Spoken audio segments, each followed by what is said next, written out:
wabarakatuh. Rabbi israh li sadri wa yassir li amri wahlul 'uqdatam min lisani yafqahu qawli, amma ba'du. Yang pertama-tama yang saya hormati Al-Karam Al-Ustaz Abdus Shalihin Nasmuddin selaku pembina Majelis Ilmu Al-Hariyah, dan yang saya hormati Sekretaris Majelis Ilmu Al-Hariyah Ahmad Ajiji, dan serta bendahara saya Alimullah, dan para jamaah Majelis Ilmu Al-Hariyah yang saya hormati, dan para tim media yang selalu support untuk kegiatan pengajian rutin Majelis Ilmu Al-Hariyah ini.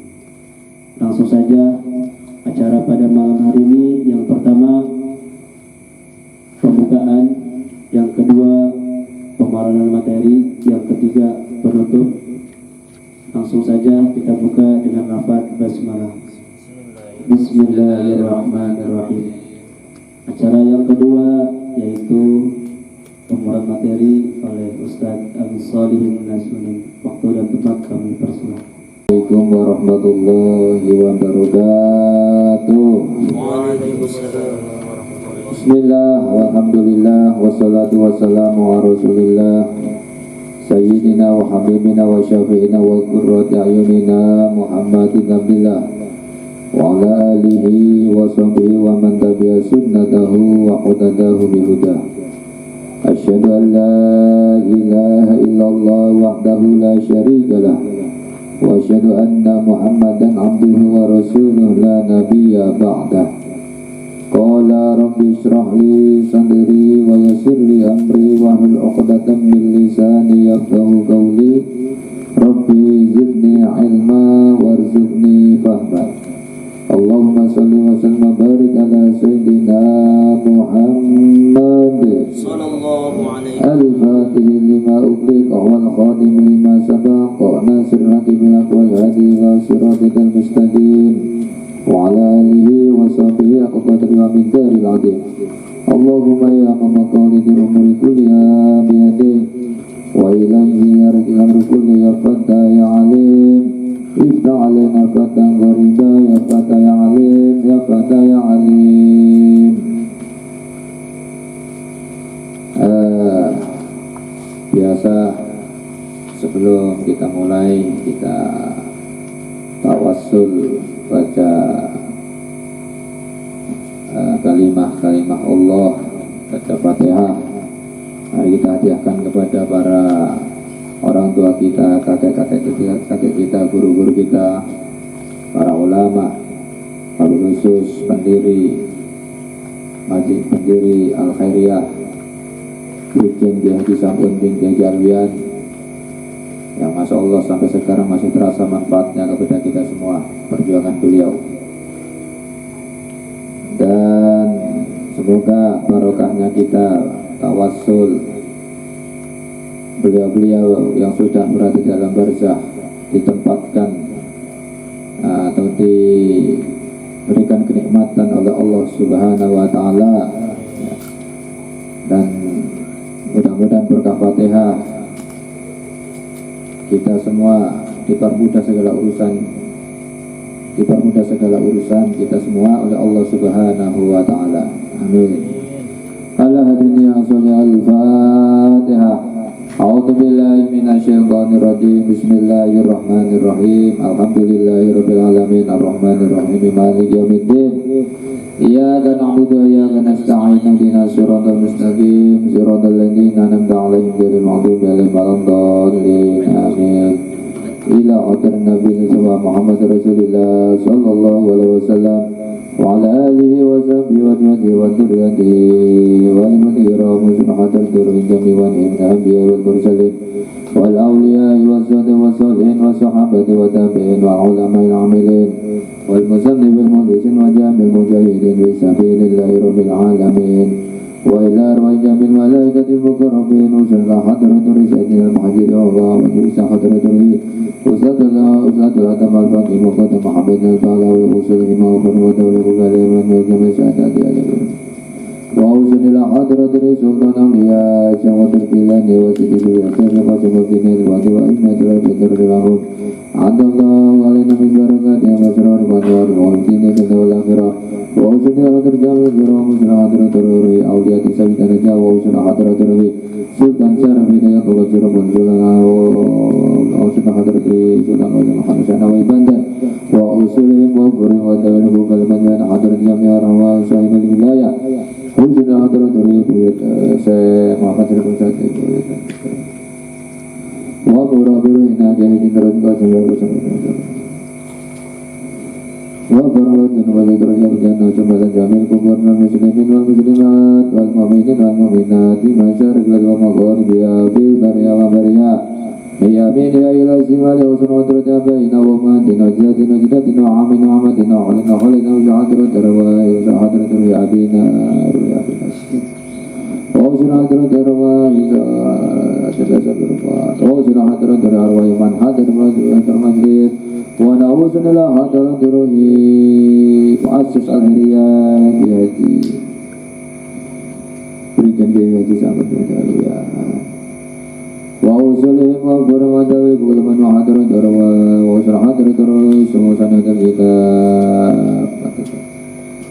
أن الله يغفر لهم يرحم ويغفر درجات في الجنة وينفعنا بأسرار وأنوار معلوم في الدنيا والآخرة ولا يأتي أن الله ينور قلوبنا وقالبنا والهدى والتقى والعفاف والغنى والموت الدين الإسلام بالأمين والامتحان بجاه ولد أدنان جامعة لكلنا صالح وزيادة ومحبة بشرف نبي محمد صلى الله عليه وسلم الفاتحة أعوذ بالله من الشيطان الرجيم بسم الله الرحمن الرحيم الحمد لله رب العالمين الرحمن الرحيم مالك يوم الدين إياك نعبد وإياك نستعين اهدنا الصراط المستقيم صراط الذين أنعمت عليهم غير المغضوب عليهم ولا الضالين آمين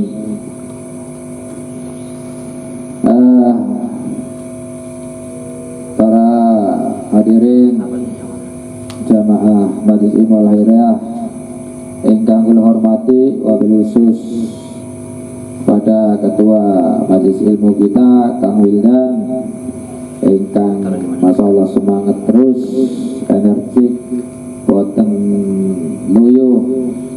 Yes.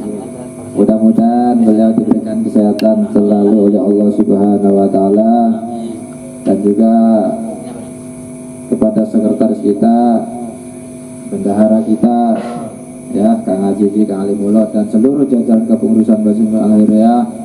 Mudah-mudahan perjuangan kalian nanti dibalas oleh Allah Subhanahu wa taala, nanti kalian diberikan kemudahan oleh Allah Subhanahu wa taala ya.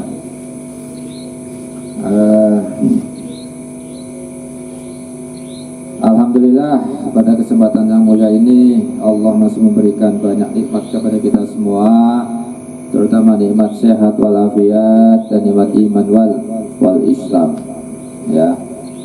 Nikmat sehat ini sering saya singgung ya, karena banyak orang lupa tentang yang namanya sehat ya, sering. Jadi jangan sampai pikiran kita apa yang terbersit dalam otak kita itu ya, yang namanya nikmat itu ya yang dohir-dohir saja ya kan.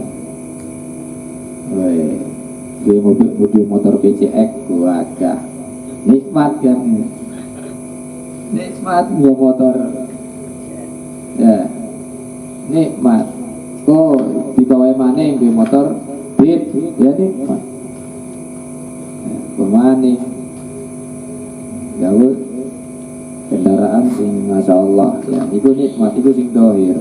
Tapi nikmat itu terkadang bisa menjadi kufur kalau kita tidak bisa menggunakannya dengan baik ya. Nikmat sehat itu sudah luar biasa. Saya kadang kalau ya lagi di rumah sakit itu ngejenguk atau apa itu, disitulah ya Allah sehatin ya, nanti mau sakit insyaallah ya. Wong di rumah sakit kok nunggoni sedina rong dina iki kaya apa ya, lemes kabeh ya, wakil kabeh hawane ya kan. Makanya sehat pun harus dijaga, harus digunakan dengan sebaik-baiknya ya. Buat apa? Buat hal-hal yang baik. Nanti kalau sudah sakit nanti paling ya Allah ya. Salawat beserta salam semoga tercurahkan kepada junjungan Nabi Muhammad Sallallahu Alaihi Wasallam ya. Jadi sebenarnya di pembukaan ini saya pengen istilahnya sedikit lah ya, intinya untuk mengingatkan diri saya sendiri. Nah, mudah-mudahan juga bisa direnungkan oleh kalian semua ya. Jadi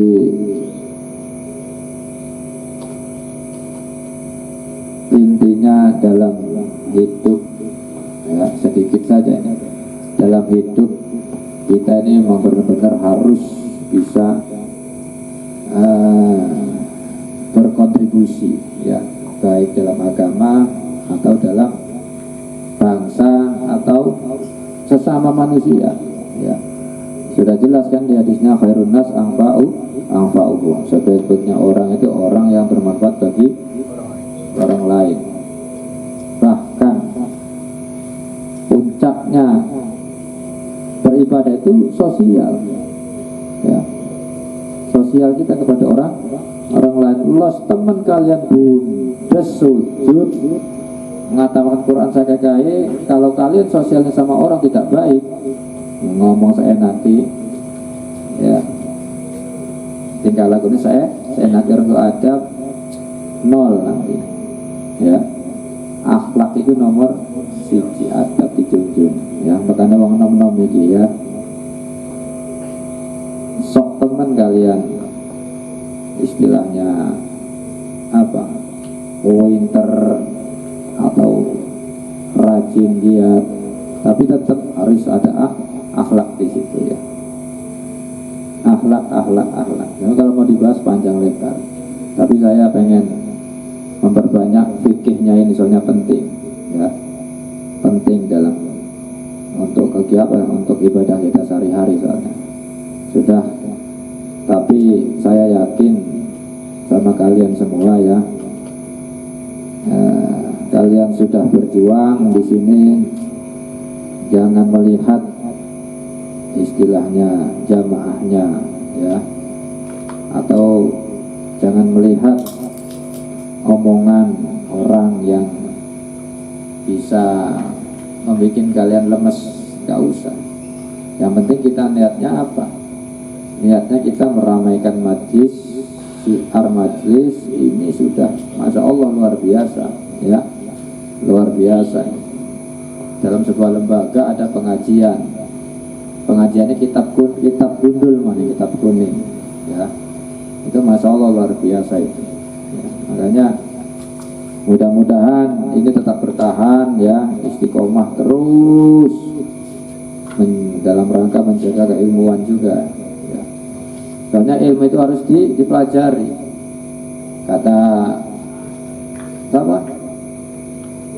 Kata pendiri Al-Heria Brigjen Kiai Sampun itu apa toh itunya? Jadi membentuk seseorang itu katanya biar berpendidikan atau berakhlak, berilmu itu gak cukup dengan air kendi dan jampi. Nah, terkena kiai jaluk apa misalnya banyu doang, nah ya gak bisa. Tapi harus dengan belajar pun yang ngaji, apa di syariatnya ngaji dodok hadir ya, ngaji. Jadi nggak cukup kita cuma jaluk banyu atau jampi wes biar apa misalnya, biar otak kita seplang ya, mungkin itu ada manfaat tapi nggak tetap dari kitanya ya. Makanya saya sering singgung itu, sok temen kalau kalian belajar di mana aja, mau di Irak, mau di Baghdad, mau di Iran ya, apa istilahnya, kalian ketemu ulama besar, ulama gede-gede, ketemu orang-orang pintar, profesor. Tapi kalau kalian di sananya cuma turu nggak mau belajar, apa ya pintar? Ya pun. Sok teman kalian belajar di Citangkil sini, kalau kalian giat, tekun, itu insya Allah akan manfaat kepada pribadi, akan kepada masa depan kalian. Jadi guru manfaat tapi ya nggak terlalu banyak ya. Tetap dari diri kalian sendiri. Ya, tuh sekilas saja ya. Mudah-mudahan Allah memberikan taufik hidayah kepada kita semua ya, sehingga kita benar-benar terus menjadi pribadi yang bisa bermanfaat ya bagi orang lain, khususnya bagi keluarga kita, syukur-syukur bagi bangsa dan negara agama ya. Kita mulai kajian kita, kitab Matan Takrib Abi Suja ya. Bismillahirrahmanirrahim. Qala al-musannif rahimallahu ta'ala wa nafa'ana bihi wa bi'ulumi fid darin amin. Qalu subhanaka la ilma lana illa ma 'allamtana innaka antal alimul hakim. Faslun ya. Wala yajuzu isti'malu awani dhahabi wal fiddati wa yajuzu isti'malu ghairihima minal awani. Faslun ay hadza fasal utawi iki fasal suci, ada fasal ini pemisah. Makanya kelas faslun kan kelas dipisah. Wala yajuzu lan ora wenang, ora oleh ya. Wala yajuzu lan ora wenang, ora oleh istimalu awani zahabi, apa gunakan pira-pira wadah emas, apa gunakan pira-pira wadah emas, wal fiddati lan perak. Wa yajuzu lan wenang istimalu ghairi ma gunakan selain emas lan perak, dahab lan fiddah, minal awani saking pira-pira wadah. Ya. Pasal ini menerangkan ya, menerangkan sesuatu yang boleh digunakan daripada wadah ya, menerangkan wadah yang boleh digunakan dan yang tidak boleh digunakan, haram ya, haram. Jadi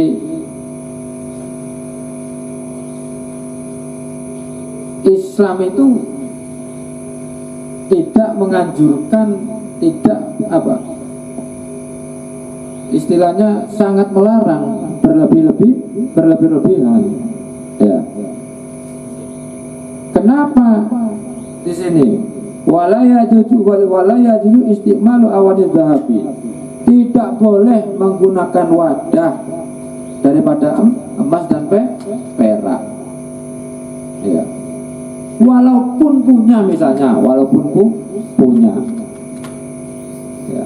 Soalnya itu dalam hadisnya jelas, dalam Sahih Muslim muttafaq alaih, di dalam Sahih Muslim hadisnya la tasrobu ya, la tasrobu fi anyati dhahab wal fiddah, janganlah kalian minum ya, jangan kalian minum daripada wadah emas dan perak, dan juga dari bejana piring-piring atau bejana-bejana kalian. Karena apa? Emas, wadah-wadah emas itu untuk orang-orang kafir di dunia, dan nanti di akhirat untuk orang-orang mukmin dalam redaksi hadis. Jadi seandainya ya, seandainya ada punya, itu tidak dianjurkan untuk berlebihan. Kenapa alasannya tidak boleh? menggunakan emas dan perak, karena itu kebiasaannya orang-orang khuyala, orang-orang sombong, dan bisa nanti bisa menghancurkan hatinya orang miskin. Ya Allah, saya mah buru-buru emas, itu melihat wadah pas minum emas, sendoknya emas, pasti undang. Oh, sesuai mah sendoknya perakat hilang di kantong, diundang ya. Nggak malam. Seandainya ada, kita coba perhatikan. Kalau kita punya harta lebih, ya sudah itu. Lihat tetangga-tetangga kita, orang-orang sekitar kita. Sudah tasarufkan ke situ, lebih baik. Ya, nggak usah berlebihan dalam Islam. Makanya dalam tohara bersuci itu makruh menggunakan air berlebihan, walaupun airnya itu banyak, walaupun kalian wudunya misalnya di sungai yang gede atau di laut, mau boros mau apa kayak gimana kan sebenarnya nggak pengaruh kan, tapi tetap makruh dilarang, soalnya nggak boleh berlebih, ya kan. Sekarang masalah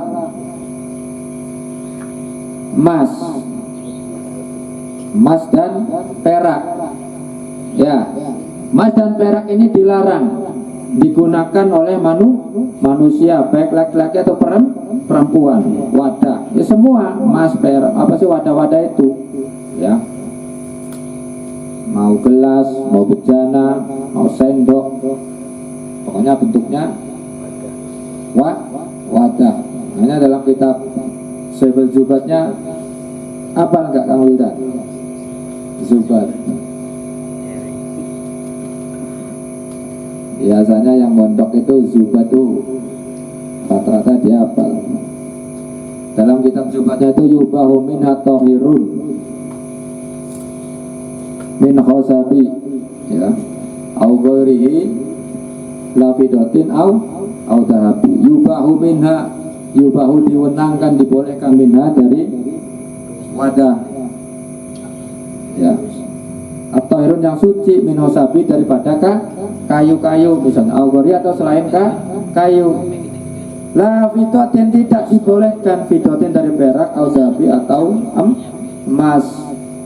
Wayah rumiti malu kamirwadi, maka haram menggunakannya, ya, seperti mirwat itu tempat buat celak sifat sing emas misalnya, wadah ini pun, ya. Limrawatin wajah jamin jabar jati, haram walaupun bagi perempuan. Wajah jamin jabar jati, dan boleh bagi jabar jati itu menggunakan wadah dari jabar jati, batu, intan yakut, jabar jati. Jadi sekarang emas kalau bentuknya untuk digunakan untuk wadah itu sepakat haram, baik laki-laki perempuan. Nah kalau emasnya itu dipakai perhiasan, itu haram bagi laki-laki, boleh bagi perempuan. Syaratnya tadi apa? Tidak berlebihan. Mentang-mentang duwe nganggo emas semenjak ini sampai sikut misalnya, renceng, si kiri sampai dengkul manik, renceng, artinya boleh sesuai adat. Ya. Tapi kalau laki-laki cincin segram dan haram. Ya, haram. Tidak boleh digunakan.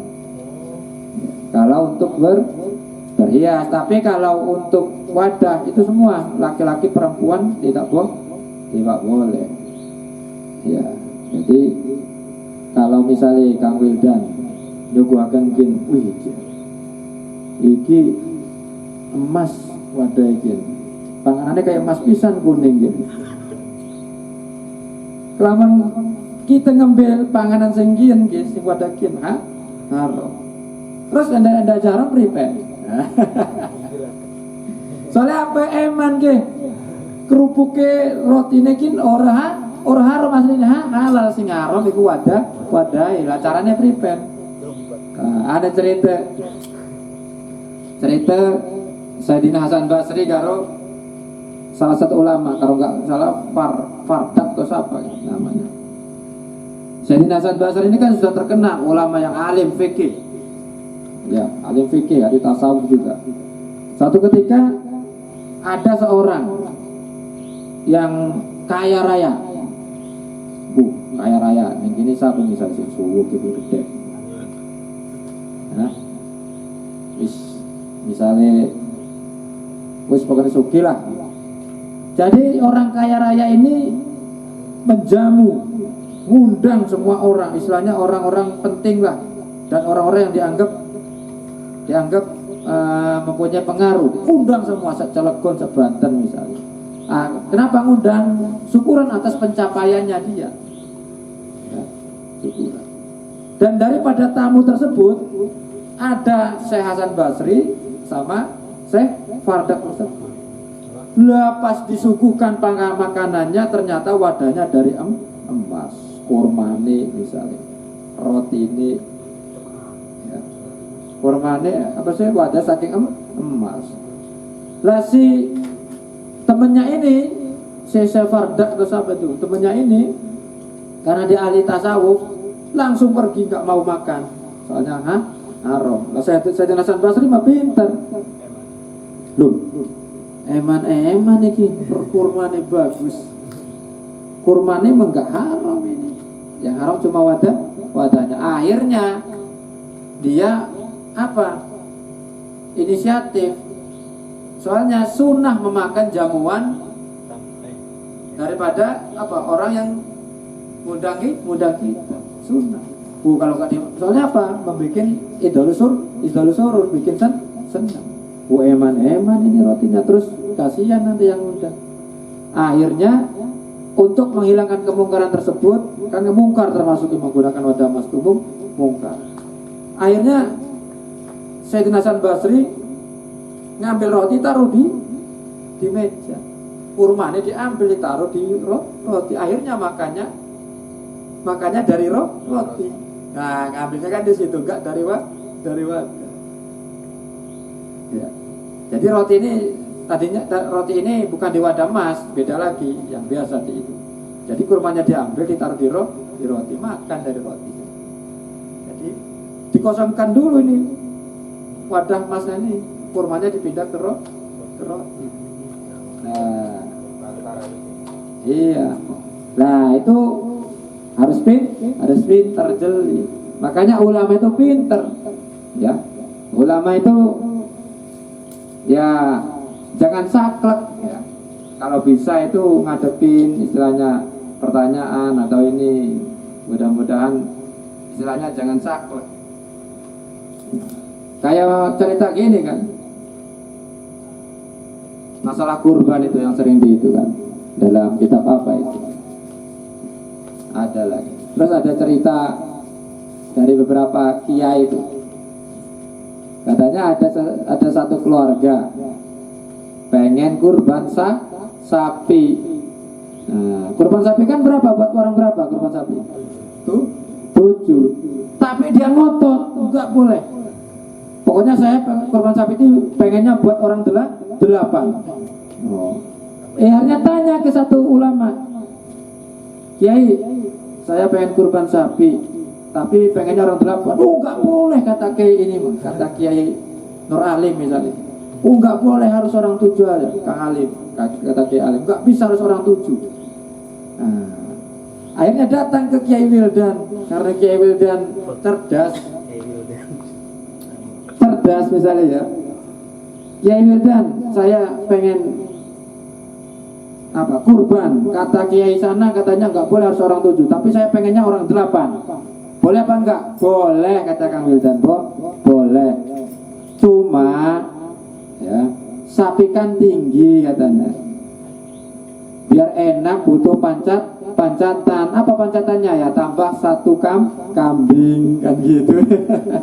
Jadi kambing ini buat pancatan. Nah, kan boleh sapi 7 tambah 1 kambing. Biar nanti enak mancapnya kan gitu, naiknya kan gitu. Nah, kayak gitu. Ya, Masya Allah. Tuh. Jadi tidak boleh menggunakan wadah apapun bentuknya daripada emas dan perak. Ya, emas dan perak. Wa yajuzu istimaluha gharimam min al-awani, dan boleh menggunakan wadah daripada selain emas dan perak. Nah, sedangkan pertanyaannya gini, kok kenapa intan, yakut, berlian itu pada lebih mahal? Itu malah boleh. Misalnya Kang Wildan bikin gelas dari intan mutiara, kemencor, diisi banyu, bening. Wah, itu mah nggak haram, padahal lebih mahal. Kenapa? Karena katanya kalau emas itu rata-rata orang sudah tahu, ya, pasti bisa membedakan antara emas dan bukan. Tapi kalau mutiara jarang yang tahu. Makanya itu elatnya juga di situ. Ya, elatnya di situ. Jadi banyaklah masalah-masalah yang kita temukan dalam kehidupan sehari-hari itu banyak. Emas itu digunakan untuk apa saja. Ngaji masa faslun baik sedang, ya. Cuma ayo kita mikir apa sehari-hari kita biasanya yang menggunakan emas. Nah, sing sering kebutuhan medis apa, implan atau untuk apa, menambal atau mengganti. Sekarang saya tanya, naudzubillah, ada orang hidungnya patah, pot, hilang, nubruk, apalah hilang. Terus akhirnya kata dokternya ini harus dibikin apa? Dibikin hidung dari apa?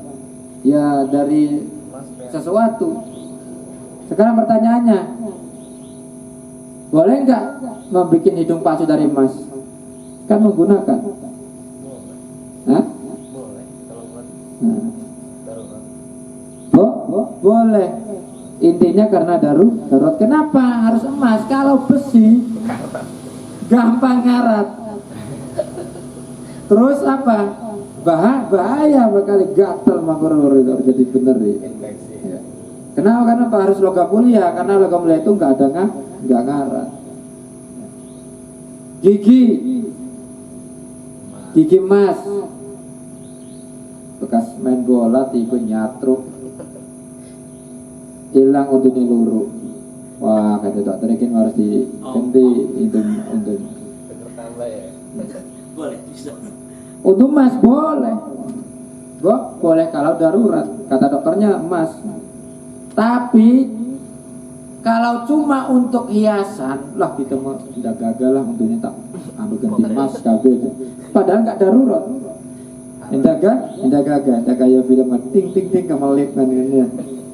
Kalau untuk sekedar hiasan tidak boleh. Tapi kalau darurat hajat itu boleh. Terus naudzubillah kalau sudah mati orangnya, pas ada suatu orang meninggal, dia pernah pakai gigi emas. Gimana hukumnya? Apakah dicabut? Apakah dibiarkan? Sunnah diambil kalau tidak midarat, tidak nempel keras. Tapi ketika diambil ini bisa menyakiti mayit, ya biarin, pendem. Karena udah mati. Walaupun sudah mati tidak boleh. Tidak boleh mayat itu. Ya, harus dihormati, dimuliakan. Tapi kan kalau nggak diambil bahaya, dari ketut yang orang diambil mati gimana? Ya itu enggak lah. Ya. Jadi Pokoknya selagi di situ ada udur, ada hajat, ya itu boleh menggunakan emas.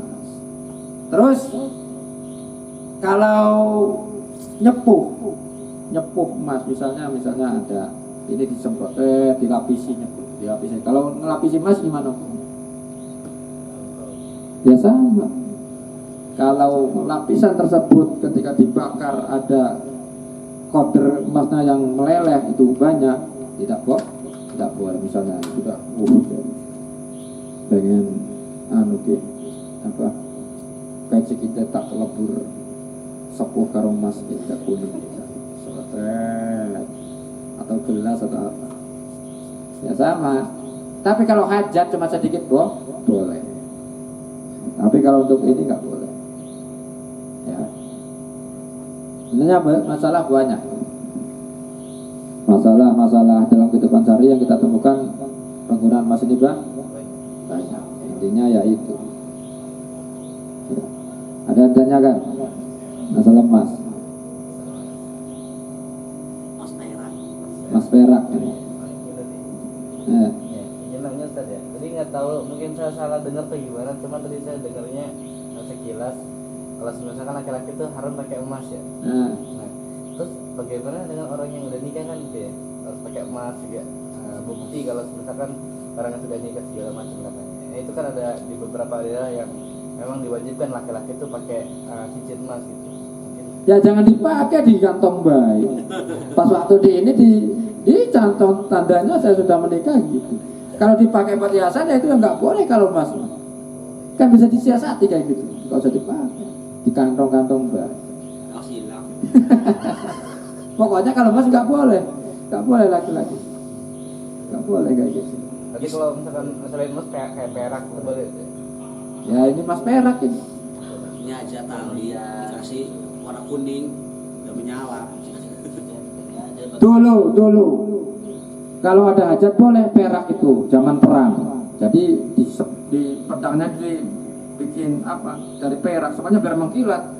Jadi perak itu ketika kena matahari mengkilau kan, langsung musuhnya silu kan gitu, pedangnya kan bikin gemetar, bikin gentar gitu. Ngeliat pedangnya ini kan, jangan dulu boleh. Cuma ya itu nggak boleh berlebihan juga. Sekira buat ini aja. Sutra juga kan, sutra itu kan tidak boleh dipakai laki-laki. Tapi kalau untuk perang boleh. Untuk perang boleh, soalnya sutra itu licin, dibacok gini urut. Ya, saking halus sih. Ya, sutra. Jadi ya intinya mah, wis kenapa sih? Artinya bagi kita orang ya emas lah seolah alam artinya. Intinya kalau kita ini mah buat hias mah udah nggak boleh. Lagian buat apa? Berhias mau wong lanang mau tukar ibu. Hiasannya wong lanang pun gagah. Apa ilmu? Karena apa? Ilmu dengan akhlak. Ya, wong mesti ilmu di akhlak itu perhiasan luar biasa ya. Siapa sih menurut teman? Ya. Sok teman jarang gawe emas kalung, gede berang-gerang, barang buduman terus laka ahlaki lah, ya kan? Bukan satu-satunya. Nah, saya kira satu fasal aja, walaupun cuma beberapa kalimat. Ada yang tanyakan lagi? Kalau cincin ini Ustaz, bukan emas. emas bukan Ustaz. Wah, itu tanyain ahli emas itu. Ahli cincin saya nggak tahu itu. Saya nggak pernah pakai cincin soalnya. Saya dulu pernah ditawar-tawari di ini, ada yang ngasih juga kiai. Saya taruh aja, saya simpan.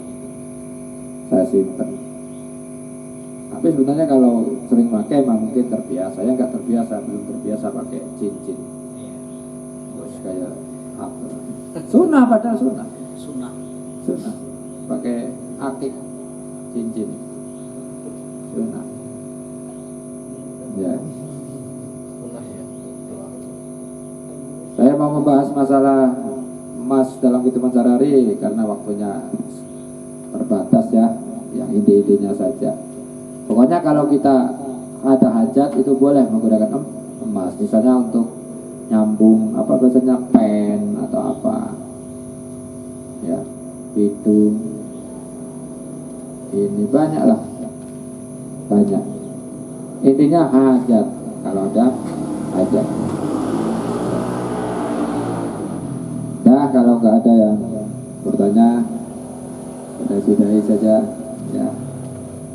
Semit-semit baik, yang penting pasti konsisten istiqomah, berkah insya Allah, tambah keilmuan kita. Amin ya.